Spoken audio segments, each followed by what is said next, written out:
Good morning, everyone. Researchers, academics, housing practitioners, public figures. I'm going to try and give you an outline of how housing rights might be useful to your work. You might disagree with me, but we'll see how we get on. We have, of course, a crisis. I hadn't realized how complicated it was until this morning. I had, of course, prepared the slides before I left Ireland, and it was too late. But my general view is that global finance has skewed housing systems and housing policies. So with that vague generalization, I can claim to be, on the right track. But the other thing that strikes me is that besides the generalizations, we have like huge levels of housing debt. And if you like, at the lower end of the housing system, we have homelessness and poor housing increasing across Europe. Not all over Europe, but in parts of Europe. And that's actually something the European Commission has acknowledged. With the changes in, if you like, the paradigms, I ask the question, are we now at a point where we need to look at housing research in a different way? We have a new situation. Some of the existing paradigms don't apply anymore. And my question is, could housing rights actually offer something useful like this? Okay. At times of crisis, it's great to have a powerful ally, a cool, clean hero who can ride in. But actually, the reality is a bit more like this. The people in these situations actually provide the inspiration for housing rights. And it's not always so clear-cut and so simple. Also, they have no horses, which is a very important element to it. So, housing rights then, and I'm sure lots of you know about housing rights, but I'll summarize very briefly. Housing rights derive from human rights generally, but have only been developed since the 1990s. They're relatively recent. They've begun to be included in national constitutions, again, largely since the 1990s. In fact, a third of national constitutions now have housing rights directly or indirectly included in them. I can thank my research friends here in the front row for giving me that information. National legislation contains housing rights on access, on standards, on procedures, a whole range of things. The question is, are these housing rights anything more than some sort of a moral compass for housing policy?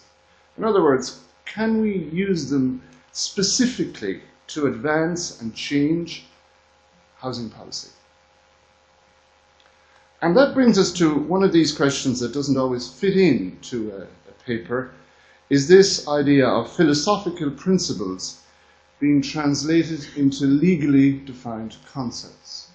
And this is one of the issues about human rights, which sometimes people find it hard to deal with. We have philosophical principles, which we call values.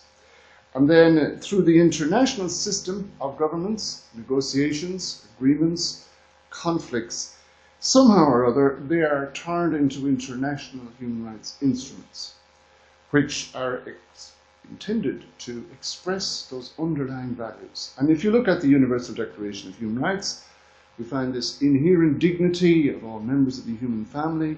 All human beings are born free and equal in dignity and rights. Very basic points. Quick summary, very quick summary of international housing rights. The Universal Declaration of Human Rights 1948 provided in Article 25. The basic one.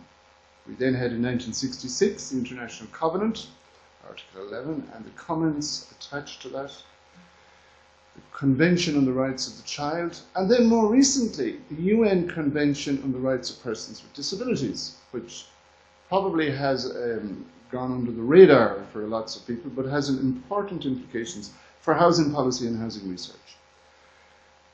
The European Convention of Human Rights contains a good number of articles which have been used to advance housing rights in different areas. And then the European Social Charter and Revised Charter, again, has lots of articles containing housing rights, directly and indirectly. point I want to make is that practically all the European countries have ratified these instruments. Practically all. In terms of the European Social Charter, some countries haven't, but by and large, most countries have. So these are part of the obligations of European states, the states we are researching. More recently, though, we have some very powerful developments in terms of the Charter of Fundamental Rights of the European Union, which again applies to the whole 27 countries, shortly to be 28. It includes something called a right to social and housing assistance so as to ensure a decent existence. Now, this is a very interesting phrase because it creates a threshold for Europeans, which we, in law, is now defined as a decent existence. Very important development. Also, I think, a very important development for housing researchers, because we often spend our time talking about decent housing, minimum standards, as part of a decent existence. There's lots of European Commission documents on this, probably thousands, I would say. And what we need to do is find those documents, see what they mean, and then present them as part of the right to social and housing assistance. The other one that's very significant is the UN Convention on the Rights of Persons with Disabilities, 2007, now ratified by 130 states, 130 states around the world, including most European states, and the European Union. First international treaty ratified by the European Union. So it's part of European law. And it includes something called the right to independent living, which is quite complex, and it includes the right to personal assistance and support and inclusion.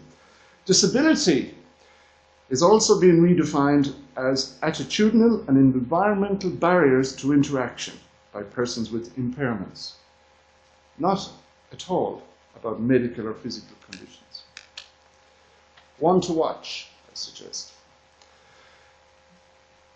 In terms of international obligations then, and I'm making this really simple, there are two levels of obligations. The first one is the minimum core obligations, otherwise known as obligations of immediate effect. States must immediately implement these provisions. They are the basic provision of shelter, healthcare, social assistance. The second concept is that of progressive realization, as resources permit an increasing level of progressive realization. That does raise questions then of regression at times of crisis. And strangely, the UN system provides for regression, but only in very, very limited circumstances. Whereas the Council of Europe, European Social Charter, has no mention of regression, only progressive realization. A little comparison of the elements of the UN and the Council of Europe, you'll find they're very similar. Adequacy, access, affordability, habitability, reduction of homelessness. Except that the European Social Charter is now being used by NGOs to clarify the extent of these rights through the collective complaints procedures and others. And FIANZA has established some very clear indicators of what these rights mean, including the obligation of states to establish a timetable for achieving these rights objectives. So that applies to the 47 Council of Europe states, which probably is almost most of us here, probably not all, but most. So, to try and put this together in some sort of figurative way, we have the philosophical values behind housing rights, like dignity, equality, human emancipation. Quite a lot of international philosophical principles are brought together here, which then become translated into the instruments, UN, Council of Europe, European Union, which then impose obligations on states. The states ratify them. And states often, in fact, lawyers often say, we need laws. We only know laws. We only need laws. Well, yes, we do. We need laws. But also we need policies and good administration. We also need public spending and budgets. And more recently, we need to integrate these rights and these values and principles into our regulatory systems at all levels. And the result, of course, is people with housing rights being created. I'm now going to switch to housing research. After all, it is a housing research conference. I'm sure you've come here to hear about housing research.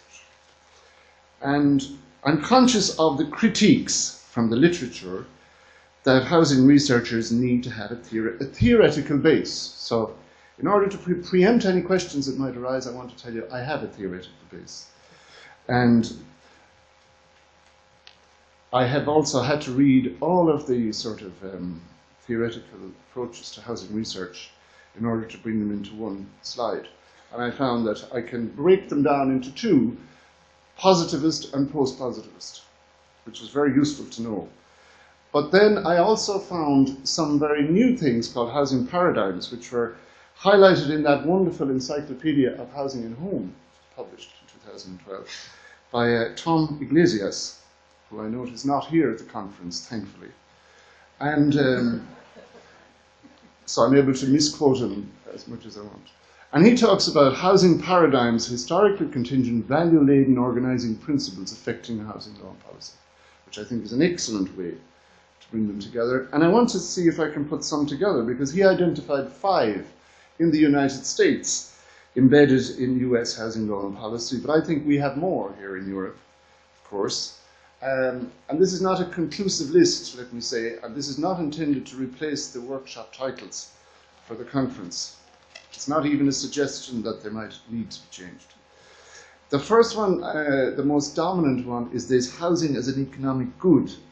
The favorite of neoclassical and classical economists around the world, provides a pretext for wonderful debates on the whole role of the market, housing wealth and equity, but today is associated with words like subprime lending and irrational exuberance.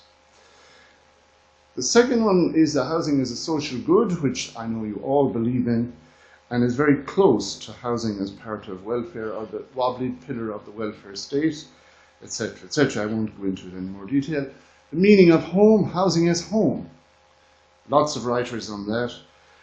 Housing is providing social order. Again, settlement patterns and communities. Housing as one land use in a functional system paradigm, planning and environmental law. Housing is a focal point for self-governance. Housing pathways. You all know housing pathways. Housing as architecture, urban design and infrastructure. Housing with care is an increasing paradigm, actually, especially with older people. And alongside that, housing as independent living, which is going to become a very important paradigm with the UN Convention. Housing as property, which is the powerful one, the one we law people know the best. The sacred rights of property are upheld by laws, even to the extent of trumping housing rights. Some writers on housing link housing rights to rights of freedom of property. We won't say any more about it. The next one is another international one, widely promoted by the World Bank and the UN, known as the enabling housing paradigm. And this is the one that I think is quite interesting, because it seems to be the one that has enormous impact on human rights.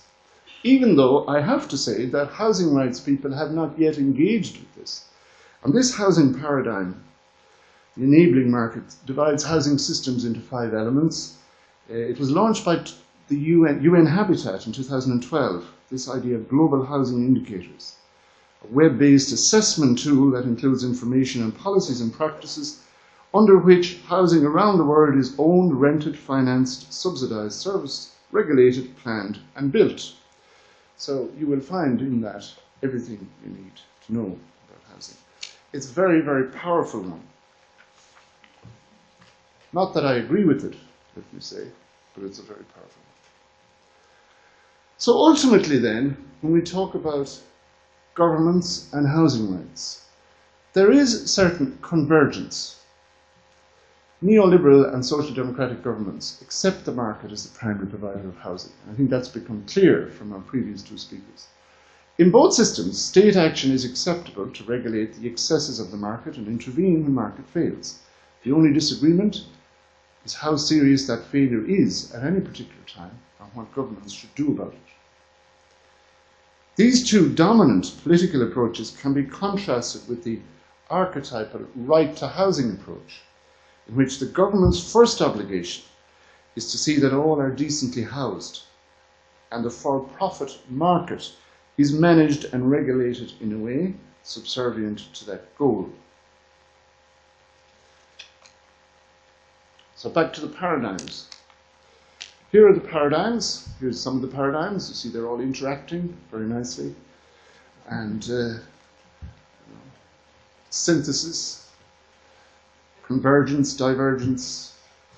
The question is, can this paradigm of housing rights make a difference? In other words, can we integrate some of this paradigm with the other existing housing paradigms? I think that is the challenge. I think one of the other challenges is not to confine housing rights to minimum levels of social housing. And there is a very sort of almost reactive tendency to say housing rights equals more social housing. Perhaps. But not many governments are going to do that for you. So the real question is, how do we integrate housing rights into all the other paradigms that we're using to advise governments and encourage governments? And I must say, housing rights and housing researchers have not yet quite learned to speak the same language, which is something that maybe we need to think about. So, to conclude, I want to ask you, will great things happen when the housing and other paradigms collide? It's up to people like us, and lots of people are depending on it. And all I would say is be brave, and thank you for listening.